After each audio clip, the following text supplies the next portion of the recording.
Konnichiwa, Dan here. It's Thursday afternoon. Got out of school. I got back my test from the other day, and it was actually pretty decent. So I'm glad I don't have to retake that module again. But not too much today at school happened. But I had a couple of questions and a couple of other observation things of things that I've seen since I've been here. But so one, I had a question of why it is that I'm actually in Japan and why I wanted to study Japanese. And I don't know, I've never been good at language. Like, I speak English, but I suck at it. Growing up, going to school, and trying to learn English was impossible for me. Every day was just a struggle. And so I've never been good at language, and I felt like my brain was dying about a year ago, and I just wasn't using it very much. So I was like, okay, I need to do something to stretch it. And I figured, well, what's the best place, or what's the weakest point that I'm not good at? And I figured, well, language. So I'll try and learn a language. I don't know exactly what my thought process was on that, but and I've always kind of liked the Japanese, a lot of the culture and things, at least some of the things that I'd seen. So I decided I'll learn Japanese. And then about half a year maybe went by, and I just started loving the language, started loving the culture as I learned more about it and the history, and decided, hey, I gotta go. So I looked into going to a school out here and learning Japanese and traveling around the country. Which is, I found a school in Okazaki. It's called Yamasa. It's a pretty good school. The class size is, I think the most is like 7 or 8, I think at the most. And the first week I was here, there was only 3 of us in one class, and now this last week there's 6. But one kid just left today, so we'll have 5. But the teachers are really good. It's really fast paced. They even teach the lessons in Japanese, so it's a little intense for the first week or so, but you get used to it and you start learning to kind of hear it a little bit better.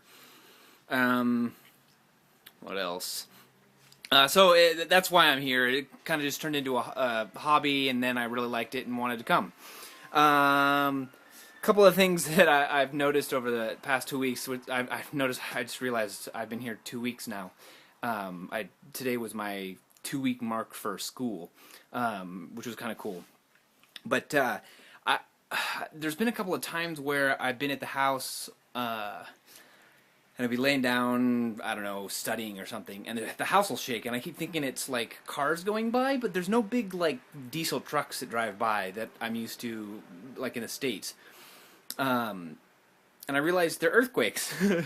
They're small ones. They're little like just tremors and stuff, but I wasn't used to it, and I wasn't expecting it. And as soon as I realized, I was like, "Oh, hey, there's an earthquake!"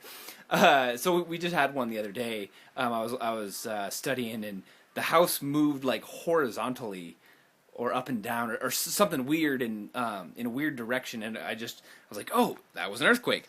I guess they have like earthquake prepared escape routes and all kinds of like evacuation plans and stuff, because they happen so frequently. So I can understand that. So I've been here for 2 weeks, and every meal I've had with the homestay family that I'm staying with has been different. I have not repeated a meal yet. And I have breakfast and dinner with them every day. There are small things like rice. We have rice with every meal. And then miso soup. I think those are the only 2 things that they've repeated. Yeah. Everything else, I mean, even like the vegetables, like you'll have green beans, but they'll be prepared in a different way. Once they'll be cooked with chicken, and the other time they'll be in like a salad, or it's really fun to have a completely different meal every night. I'm a bachelor, so I stay by myself, and I usually have maybe 2 or 3 meals that I generally prepare for an entire week, and I have those 3 meals for a couple of days, because I just make a bunch of it and then reheat it. So that's kind of fun. I'll be interested to see when I wind up getting a repeat of some of the meals I've had. So this is kind of cool. So in my house back in the States, there's a doorstop that's like a spring that keeps the door from banging into the wall. Here they have this cool little ingenious thing. This is I don't know, it's just like a little switch that flicks up. Oh, there. And on the back of the door, there's a magnet. So when the door comes over, it picks up the clip and stops the door. So it doesn't matter, and it never touches. Nothing ever touches the wall. Nothing ever bangs into it. And I just thought it was an ingenious little doorstop. Just something kind of cool. And then one of the other things that I've noticed, the toilet paper size is longer. Like we have like squares in the toilet paper rolls that I buy, at least. Here they're like a foot long.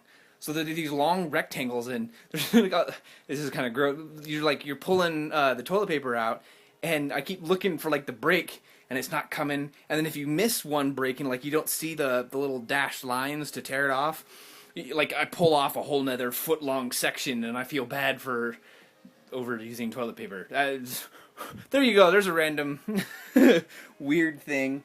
So yeah, that was all the things that I thought of this morning and whatnot. I've got judo tonight, and I wanted to take a little break from studying, so I'm doing this video.